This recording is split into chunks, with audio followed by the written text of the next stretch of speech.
à tous, je suis super content de vous retrouver pour une nouvelle vidéo.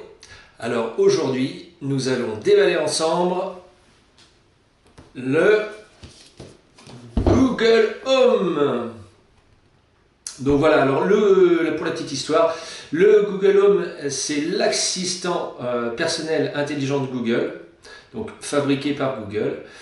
Il est sorti aux États-Unis en novembre 2016 au prix de 129 €, je crois, et sorti donc en France au mois d'août 2017 au prix de 149 €. Donc voilà, nous allons déballer la petite bête tout de suite.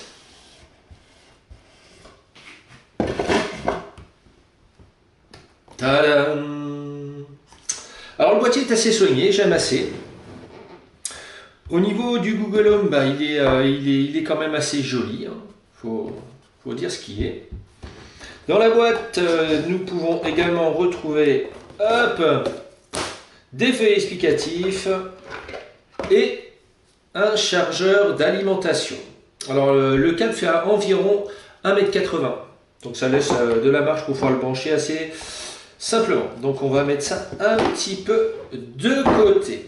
Alors, au niveau des caractéristiques physiques de ce Google Home, qu'est-ce qu'on peut en dire? Déjà, il a une forme cylindrique.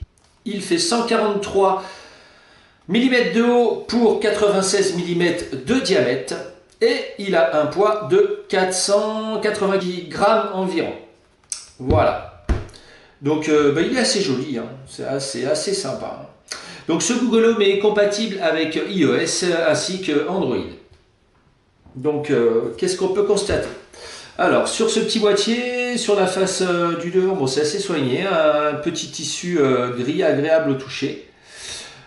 Le micro, le bouton pour éteindre le micro. Alors en dessous, un connecteur d'alimentation ainsi qu'une petite surface antidérapante, ça c'est plutôt pas mal, pour pas qu'il bouge.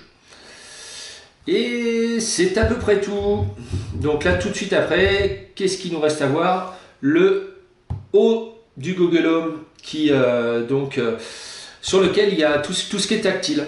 Donc vous pouvez faire plusieurs choses du coup avec. Vous pouvez monter le son en bougeant votre doigt dans le sens des aiguilles d'une montre, descendre le son en le faisant dans le sens inverse des aiguilles d'une montre. Vous pouvez arrêter une musique en tapant 2 fois dessus. Et vous pouvez également mettre en marche la musique. C'est pareil pour les minuteurs, d'ailleurs vous voulez arrêter un minuteur, vous pouvez le faire aussi avec le doigt plutôt que de dire OK Google. Voilà. Cette interface tactile permet aussi de voir ce que fait donc l'appareil quand vous lui posez des questions. Les couleurs changent et les couleurs tournent. Voilà. Et aussi bien quand il a une anomalie, c'est pareil, vous pouvez le voir physiquement.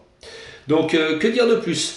Au niveau de ses fonctions, le Google Home, qu'est-ce qu'il fait? Il permet de communiquer avec des objets connectés que vous pouviez avoir à la maison, donc une alarme, des lampes, des thermostats et ainsi de suite. Il permet également de diffuser votre musique via YouTube, Spotify ou encore Deezer, Google Play Music également, et j'en passe.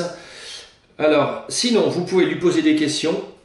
Il ira chercher dans le moteur de recherche Google, c'est magique, pour vous apporter la réponse. Vous pouvez également lui demander de planifier des rendez-vous sur votre agenda.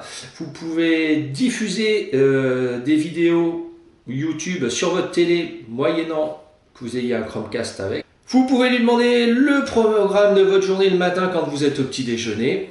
Et vous pouvez lui demander plein de choses comme la pharmacie la plus proche, les commerces les plus proches, votre itinéraire pour aller jusqu'au travail et compagnie.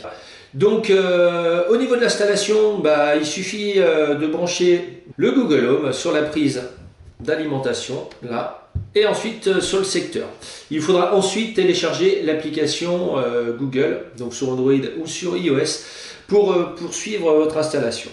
Bon, quoi dire de plus? Alors, au niveau de la sécurité, parce que bon, c'est quand même important et on se pose la question, le Google Home, normalement, n'enregistre rien de vos faits et gestes de la journée tant que vous n'avez pas dit les mots magiques OK Google ou dit Google. C'est-à-dire que à partir du moment où vous allez dire le OK Google et faire une demande à votre Google Home, ça passera forcément par les serveurs de Google, donc qui gardera une trace de tout ça.